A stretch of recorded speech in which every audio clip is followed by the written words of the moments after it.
Shabam wham! Thank you, ma'am. Thank you so much for joining us right here on Conty Chat. My name is Brandon Lepol. It's been such a long time and I missed you guys. But you know what? Once again, thank you so much for joining us right here on my preview channel 123 on Saluran Berita. Tell your friends and family as well. We are on YouTube. Just hook us up at Conty News and you can find out our previous episodes, so on and so forth. Alright? So before we head on down to today's topic, I hope you guys are having a good time already. And of course, doing your best to stay safe, because right here this time around we are still in this horrible situation. We are still living in this pandemic, of course transition into the endemic phase, but the outbreak of COVID-19 has posed critical health issues, challenges worldwide. The pandemic is one of the most highly contagious outbreak in recent human history. My gosh, it's still here lah, you know what I mean. But of course we have to do our best to stay safe, right? I mean, a few industries have encountered this huge challenges, some of them have even failed, some of them have even, tutup kedai, bungkus, finished.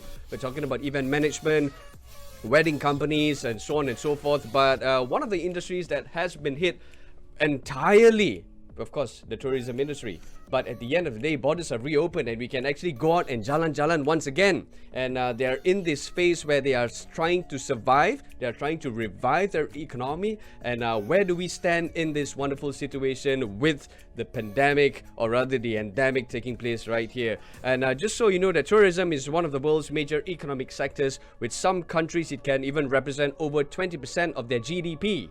So once again, you dare to go jalan-jalan? Oh, you know what? Because at the end of the day, we just can't stay here and do nothing, right? We need to support our country and we just need to have fun and most importantly, move on. So ladies and gents, in the studio today, talking about this whole revival in this whole landscape, I've got Daniel Buggers, who is a recording artist and also a racer. And we got Freya Beha, who is a digital nomad. Guys, welcome to the show. How's it going?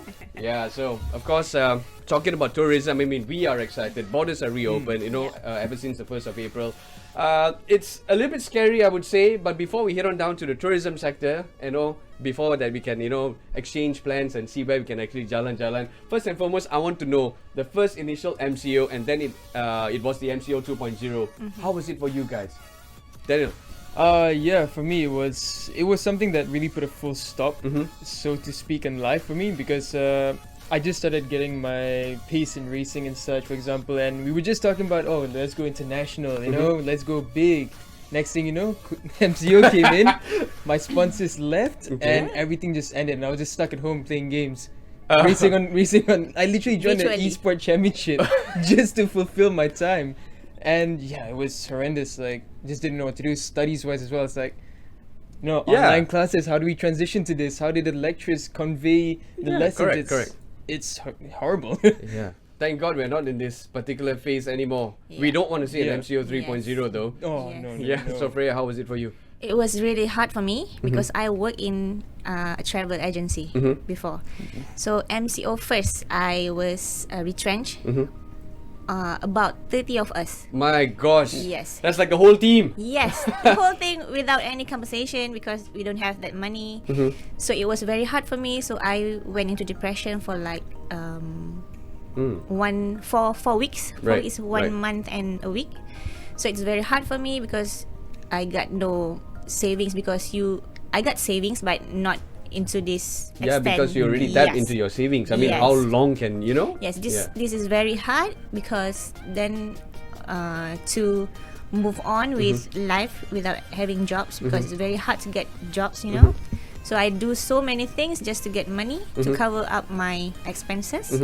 Correct? Yeah. So Freya, how did you actually, battle with depression and then come out of it and say that everything will be okay? Yes, I put into my mind that this too shall pass.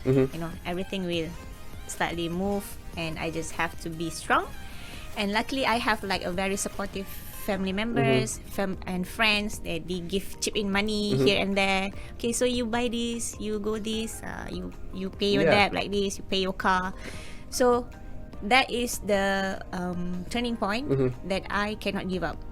I've been thinking about like so many things in my head, because I have these like several health issues, mental health issues. So the good thing is like you really have to have a very great support system lah. Daniel, what about you? How? I mean, you are home playing games, and then you can't move around, right? Yeah, exactly. I mean, but like how I coped with it, right? Yeah. Like it was tough. Like from the first MCO up until earlier this year, it was a constant thought, especially with my career in racing. Is this the end? Because for 2 years you don't race, you know, people pretty much forget you. Whatever achievements you had 2 years ago, it's almost irrelevant. So the only way that I could cope with it was I had one really good friend of mine. He's like a really close friend from my first days in uni. He told me he called me over for lunch at the time. That time he just had MCO relaxed already, and he told me, "Don't worry, bro. At the end of the day, whatever God is planning for you is better than you can ever imagine." And I know that sounds corny, really corny, but honestly, that kept me sane. Like all the nights I spent like crying, just thinking like, where is my career going? Him planting that thought in my head, and you know, this is gonna sound like one of those I found God stories, but you know, it really Right here on Conty Chat. but it really helped me keep my sanity, like just believing that, yeah, there probably is something much better than what I'm expecting. And sure enough, this year I got what I really didn't expect, and yeah, you know, that kept me sane. Ah, exactly. So good stuff on you, both of you guys. Yeah. Tourism sectors, I mean, they can now continue operating and all that. Have you seen the worst of the pandemic just as yet, Daniel? Have we seen the worst? Yeah. You see, I would like to say yes. Okay. Because I mean, it's in the sense of we are understanding the virus better, right? We understand the precautions to take. We know what steps we need to take to, you know, get into the rhythm of life again. But the more we read the news, the more we see like, oh, there's a new outbreak here, there's a new outbreak there. It does back into the question of, you know, they've also been talking about the virus mutating into something a bit more, you know, dangerous. So realistically now, what we can see with evidence, yeah, the worst is gone, should be, but you know, Just we never move know, you know? on, man, right? Yeah, Just we just move on. gotta keep swimming, you know, finding Nemo. Finding people. Keep swimming, Freya, keep swimming. So do you share the same sentiments as well? Yes, because worst come to worst, like you have to move on with life. It's just like you have to keep up with, like, you get vaccinated, you know, because it helps. It really helps. It's not like it doesn't what we call menyembuhkan, but it prevent, Okay. you know, Yeah. prevent things from getting worse compared to the unvaccinated one. And so I think we just have to follow all the SOPs, you know, follow all, because we do not know the things that other people like know, like doctor know what's the best for us. So we just like, why not? So thank you for even sharing with us. Yeah. You know But that. clearly we have to change. I mean, change if you know yourself, you know. Yeah. People don't know you. Yeah. You Yeah. maybe look pale, but you know how you feel inside. Yeah. So you have to have the common sense. I think common sense is number one lah. There's no such thing as, oh, I'm totally numb inside. No. Yeah, okay. So then, okay. Question is, if there's one industry that you would see, you know, making it seen back into this whole landscape, what would it be besides motorsports? An industry coming back Yeah. in, right? I would say definitely relates to tourism in the end, because tourism has taken the biggest hit. I have friends who have families who are involved in tourism, and I've seen the struggle that they've gone through. It's really sad.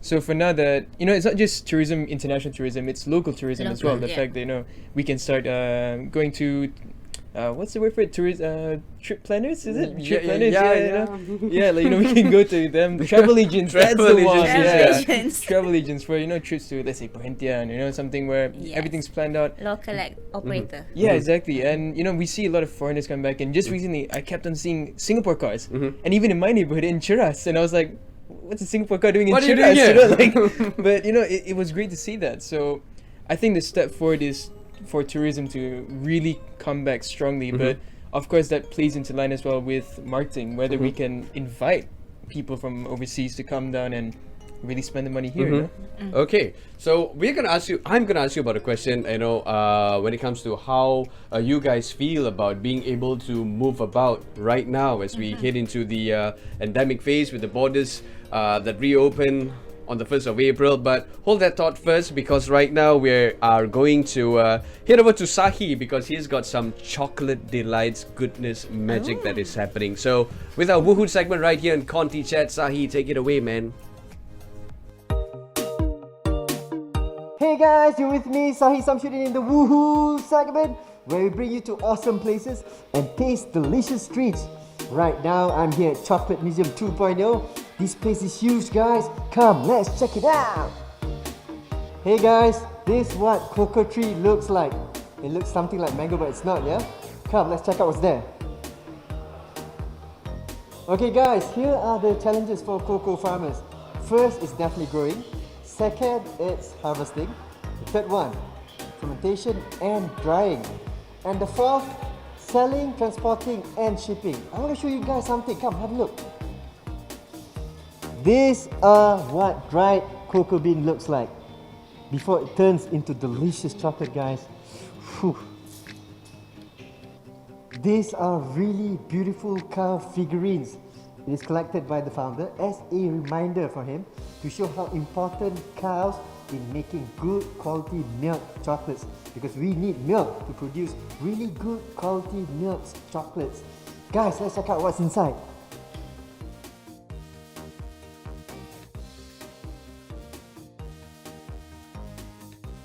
Hey guys, do you know that in the 1800s they used train to transport chocolates? How cool is that?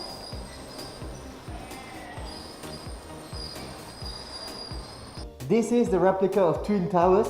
It is made out of 70% chocolate. Next, we're going to see how chocolates are made. Go.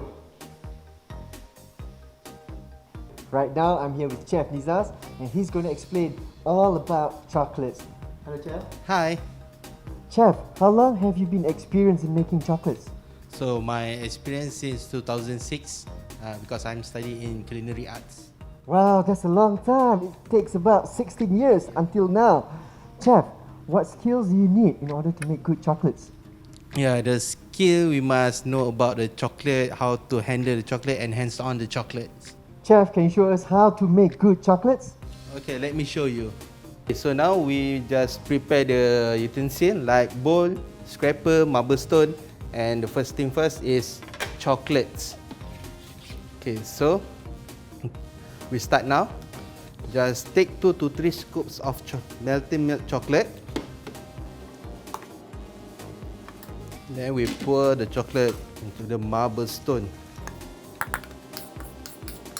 Okay, so we just scrap the chocolate until we get the temperature around 27 to 30 degrees Celsius using the infrared thermometer. Okay, so now 27 degrees. So we put back the chocolate into the bowl.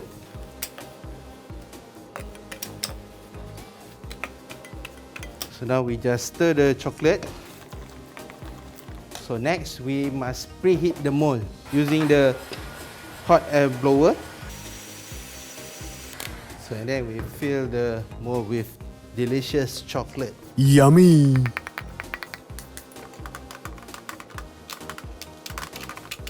And then we'll scrap the leftover of the chocolate into the bowl. So next process is vibration process. We call the vibration process to remove the air bubble inside this chocolate. So now we're ready to put the chocolate into the chiller. So after 15 minutes, when the chocolate is ready, so how we remove the chocolate? So first we must strain the mold and then cover with the plastic plate. And then using the mallet. So this is how the chocolates looks like. Bon appetit! Hey guys, I'm lost here in Chocolate Museum Galleria. There are more than 100 types of chocolate here. First of all, I'd like to say thank you to Chef Nizaz for showing us how to make good chocolates. It tastes good as well. It melts in your mouth. So guys, I believe I'll see you in the next Woohoo segment. Please let me enjoy myself and indulge myself in shopping chocolate spree. Yeah! Woo, Nutella! Thank you so much, Sahi. Of course, we are so jealous. I mean, yeah, we love chocolates, right? I mean, who doesn't love chocolate is such a loser like me. I don't like chocolates, but anyway, thank you so much for showing us around. And thank you so much for actually staying with us on my free channel 123 on Saluran Berita RTM. If you are watching and streaming us live on YouTube, Thank you so much. Now back to the question and to our guests. We have Daniel Bogus and Freya Beha as well, who are with us here in the studio. We're talking about tourism, the revival and the survival. Now guys, how do you personally feel that, when you heard the announcement of Prime Minister Ismail Sabri Yaakob, resuming, tourism and reopening the borders on 1st of April, how did you guys feel? I mean, Freya. I feel relief because before I'm working in the travel agency. I've seen so many friends like lose their mind, and with friends with babies, they don't have money to buy meal. It was like very so. When the border opened and the company slowly get back up, and boss call, are you free? Oh wow, your boss called you back. Hey Freya, come back. So do you think you want to try again? So that is very hopeful. Did you go back?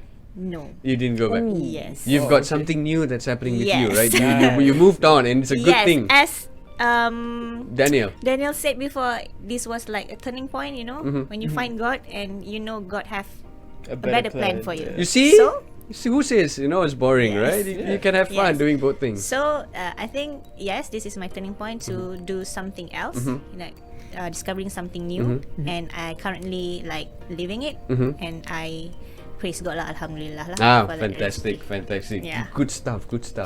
What about you, Daniel? So how I felt about Yeah. borders reopening. Yeah. If I can be honest, I was frightened. You Like, was- okay. because I mean, because I was in the mental state of like, I don't know what to expect now. Now we're having international travel back. Before this was just us going outside, and we were bringing the problems back in. So now it's like, okay, now we have everyone from outside being able to come back to our country. So So you're afraid like everyone is gonna turn into zombie. Yeah. I mean, yeah, that was Guilty. that thought. Guilty, Like, guilty, yes. do I need to start arming myself? Like, Yeah. what do I have to do now? Hazmat suit. But yeah, I mean, it was of course initial fear because it's been 2 years. Yeah. 2 years. But at the same time, I kept on thinking, look, this is a step forward. We have to live with it. We have to move on with life because how much longer can we suffer just struggling with we can't go here, we can't do this, can't do that. So yeah, I think it's a big relief, knowing that everything should be going forward. But then again, I'd say with a big should. Yeah. Patient. Yeah. So it's a bit scary. I know when the borders reopened as well, I was like, are we ready for this? But a good thing is that when we're talking about a neighboring countries like Singapore and then a few countries outside so as well, they're moving, in and out. Not practicing the SOPs that once we did. Yeah. And they're okay. So I guess this is it, lah. Right? Yeah. Yeah. Right.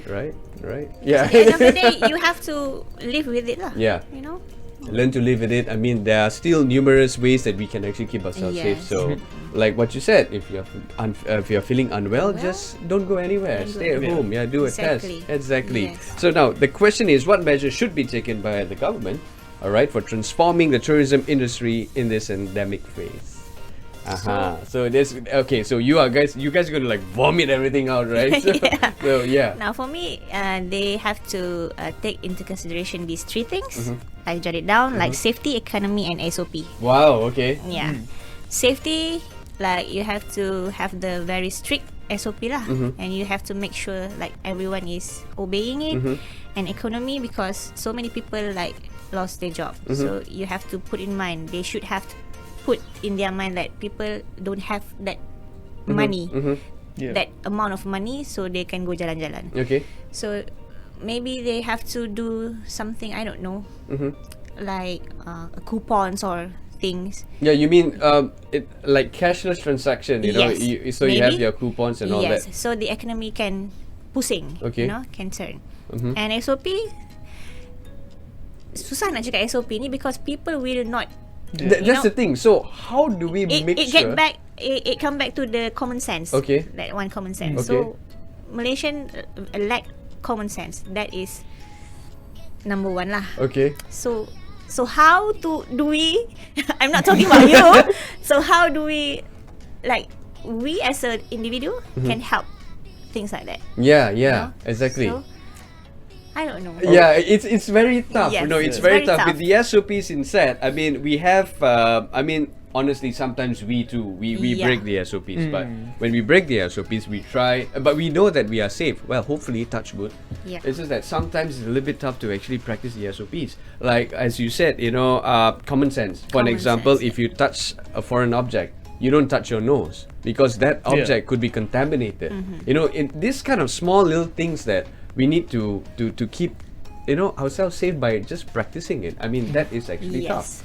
So they have to do like this very, I don't know, campaign. It's not campaign, but keep on reminding people I to think wash that- hands, you know. I think campaign to is a good one. To use sanitizer To- frequently. So instead of like just advising the audience and telling Yeah. people how the virus spread, yes, it Yes. spread through aerosols, but at the end of the day, through contaminated objects also as well. Object. Being to advocate. Yeah. That's Advocate, yes. Advocate Exactly. them. What about you, Daniel? how I think the government can improve for tourism. I would say the one thing I've seen even before the pandemic came is the weak point has always been marketing. Mm-hmm. You know, Freya's already covered the SOP. That's also what's going to be my second point. But so SOP is covered. So I agree with Freya's point on SOP. That's absolutely key. But the other point is just the government's expenditure on marketing. I feel like for especially international events, not to down talk on anyone's efforts previously, but we had the World Superbike Championship come over in 2016, I believe. Yeah. But I don't think anyone Knew besides about it. racers knew about it. And the reason was not a single banner, not a single internet ad was posted. And I was thinking the whole time, this is a world championship, and the stands were filled with less than 1,000 people for a world championship event.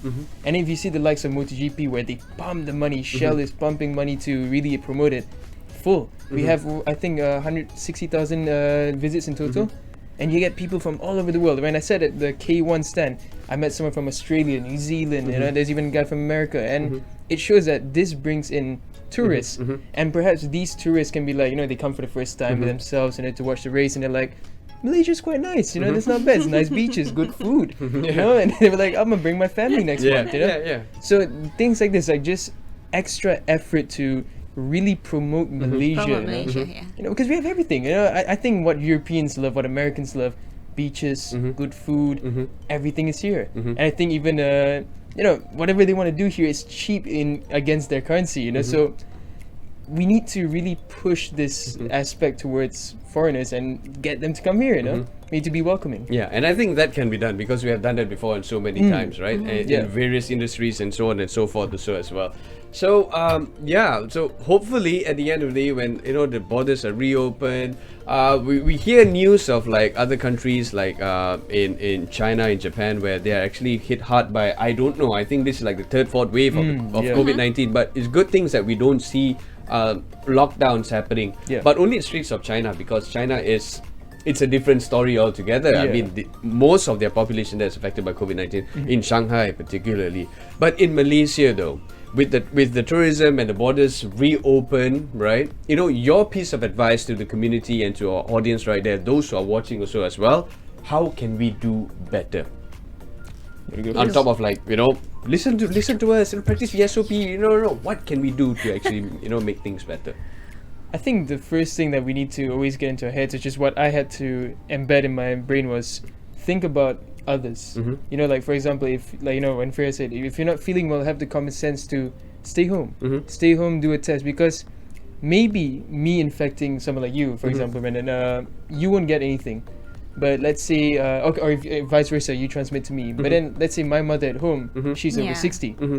She's at the age where it's risky. Yep. I won't have anything, touch wood, you know. I might not have any symptoms, but she might go into complications. Let's say she has asthma, she has any lung issues, and if God forbid she passes away from that, who's to answer? You know, and we should just be thinking at the point of like, we don't want to be the reason why someone's transmitted it and gone into an ill fate. So we need to really just get into it in the sense that, look, we're living with it, but have common sense. Have, you know, pure love. You know, like, you know, we're all brothers and sisters. We just gotta take care of each other. Stay safe. You know. I like what he said. Just slow down. I mean, we have so much of things happening in our head. We want to just move about. We want to go and have fun. I mean, being locked down for 2 years is no joke. It's no joke. So slow down, right? Okay, Freya. And the very important thing is get vaccinated and do not trust like all the WhatsApps viral. Just, I have like families who forward message like this one. We still have fake news going around when it comes to the Yes. vaccine. I'm pretty sure that means I have a microchip right here. Yeah. Like, oh, So you US is just tracking me. you just trust the one that you can trust. I mean, you just put faith lah. Yeah. Because God says all you can do is you try and leave everything else to God. Yeah. Thanks God. Yeah. Have faith. Well, at the end of the day, Yeah. vaccine is not your number one answer. It comes back to you. Right? Yeah. Yes. It's how you practice the SOP and how you do your best to actually Exactly. keep safe. Okay, enough about all this nagging and all this serious talk and all that. Now, coming back to tourism, if there's a place that you wish to go and visit, where and why? Globally? Yeah. Ooh, you go first. Yeah. He's got I got so many. I've got Ibiza. Bali. I've got- Actually, yeah. I'm just thinking. Bali. You want to go to Bali? Yes. Because of the beaches and all that? Yes, exactly. Because I'm a diver. I went to Bali like twice. But a you year. just mentioned you just came back from Langkawi. Yes. How was it there? It was very good. It was very hot. But yeah. Well, okay. Yeah, because I have a few friends in Bali right now, and they've been sharing photos like, Aja, you should come here. You should come here. Yeah. I said yes, but not now. Maybe next month Maybe after sometime Raya. soon. Yeah, after soon, Raya. Yeah. But it's very good because I usually went there twice a year to go diving in Nusa Penida. So it's very heartbroken lah. You cannot go there for 2 years kan. It was like a therapy for me. So Bali is the first place. Bali is the first place. What about you, Daniel? Racing, motorsports. Oof, you put me on the spot there, but I mean, I think it would either be to Rotterdam or to No, Spain. I don't know. he wants to go back to Holland. I don't know. I mean, it just seems chill, just Right, just to right. relax and just get cold weather, Right, right.